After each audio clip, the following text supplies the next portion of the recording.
No one but the president may perform his functions when he is alive and not suffering a disability, according to the 25th Amendment to the Constitution. The president can't simply recuse himself, and the president alone must perform those duties imposed upon him by the Constitution. They are simply not delegable. There's no such functionary as deputy president. Indeed, even the vice president lacks any authority to carry out the president's functions if the president somehow would propose to recuse himself. The vice president can surely advise, but he can't sign a bill into law, he can't nominate someone to the cabinet or to a judgeship, he can't call up the National Guard. Put aside that there are those who say Steve Bannon is the president's puppeteer, or that Edith Wilson secretly ran the show while President Woodrow Wilson was incapacitated. The president alone is authorized to carry out these and other constitutional functions. And this president, hardly a legal scholar, knows that all too well. So, suppose the president, hypothetically, had made a campaign promise to ask Congress to declare war against North Korea. When he mulls over or even reconsiders the possibility of carrying out that promise once he is president, he can't recuse himself on the ground that he prejudged the issue as a candidate. And while executing a pardon for a relative would carry severe political repercussions for a president, the mere idea of him recusing himself in order to allow a non-conflicted substitute official to execute the pardon would be nonsensical. Only the president has the power to pardon, and the concept of recusal would and should even come into play. So while the president understands the limits on his own ability to recuse, maybe he believes that they apply elsewhere in government positions too. Or does he? So, a bit of a primer similar to the president: if a Supreme Court justice finds it necessary to recuse herself, or a senator or congressman recuses himself, no one else can stand in his shoes to vote. Not so, though, for executive branch officials other than the president.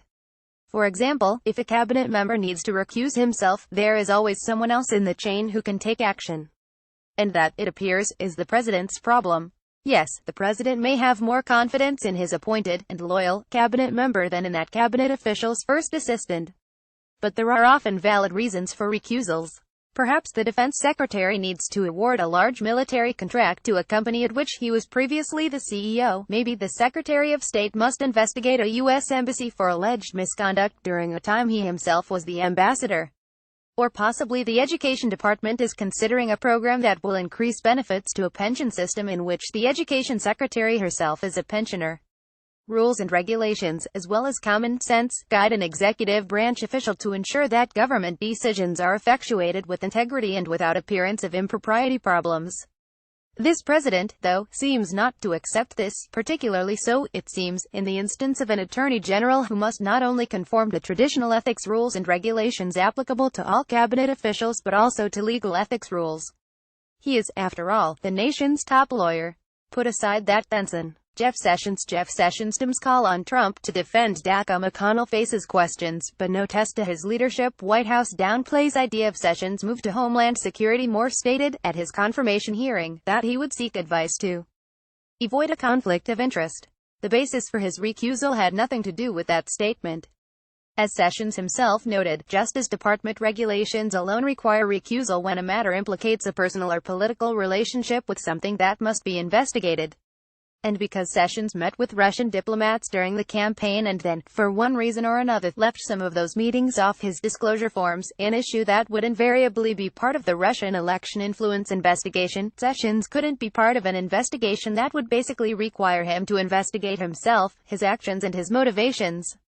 So, notwithstanding the obvious, here's the president's gripe: if he, Senator Sessions, had told me that he would recuse himself over his business, I would have appointed someone else. Fair enough.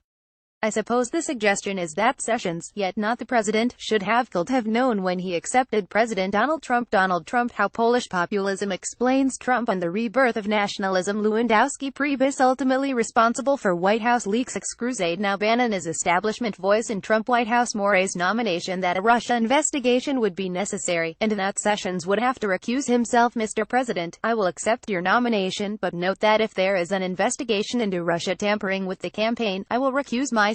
No question. The president has made it excruciatingly well known that he is annoyed at Sessions. He's annoyed because he can't exercise the same control, he calls it loyalty, over the Deputy Attorney General, by the way, also the president's nominee who, unconstrained by any personal loyalty pledge, as it were, appointed special counsel Robert Mueller. Let's put it another way. The president basically told the American people during his campaign that he had the people's back. He actually used the phrase I alone can fix it. I will restore law and order. He didn't suggest that surrogates he would choose would act for the electorate. He alone would do the job. So, it seems, he expected the same from the Attorney General. He expected, in no uncertain terms, that the Attorney General he chose would have his back. The Attorney General would take the necessary actions. And the president seems to believe he exacted that precise pledge from Thurson.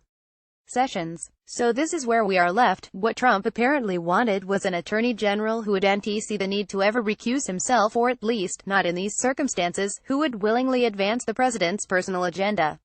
Perhaps Trump should have wanted a prominent lawyer, judge or public official who had no relationship to Trump or his campaign but whom Trump could rely on as if he had made a loyalty pledge. Such an Attorney General wouldn't have had a tangible conflict, and so he wouldn't have to recuse himself. That nominee could just have been an individual who believed in Trump and his views of America. Maybe that's the individual Trump should have chosen, a figure who could be counted on to make that right decision, i.e., the one that would please the president. Put another way, perhaps, an Attorney General who wouldn't see the need to look under every stone. That is, an individual from whom the president could expect loyalty, but who wouldn't be subject to disqualification because of that loyalty. So, the president would have wanted a confirmable Attorney General whose back-pocket decision to rapidly decline any kind of investigation other than a cursory look-see couldn't, and therefore wouldn't, be the subject of a valid legal action brought by the president's enemies seeking to place roadblocks to, or even reverse, that decision. Basically, the president wanted his Attorney General nominee to be what a real estate person would typically call a nominee, an agent who will do the bidding of the one who named him. Say what you will about Sessions, and there is much one can say. Whatever his loyalty to the president and his agenda entails, it does not, it seems, include his accepting the mantle of nominee. And thus, the president's dilemma. Joel Cohen, a former state and federal prosecutor, practices criminal defense law at Struck-Lavin LLP in New York. An adjunct professor at Fordham Law School, he regularly lectures and writes on law, ethics and social policy for the New York Law Journal and other publications, and is the author of Broken Scales: Reflections on Injustice. Dale J. DeGenshine of Stroke assisted in preparing this article and Broken Scales.